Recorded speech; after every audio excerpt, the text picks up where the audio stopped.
Hi friends, pause muna sa scroll. Maybe this devotion is God's way of reminding you today. Ito yung word na nakuha ko sa quiet time ko at gusto kong i-share kasi baka para rin ito sa'yo.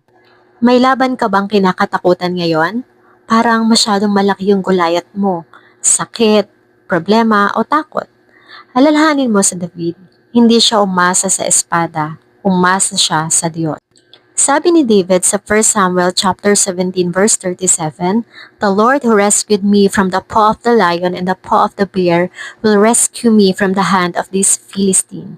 Ibig sabihin, kung iniligtas ka ni Lord noon, ililigtas ka niya ulit ngayon. We believe that God's past faithfulness is proof of His future faithfulness.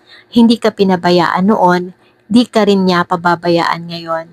So whatever your Goliath is, cancer man yan, anxiety, financial need, failure, face it in Jesus' name. Dahil si Lord ang lalaban para sa'yo. Declare this today. The same God who helped me before will help me again. Remember, ang Diyos natin, hindi siya nagbabago.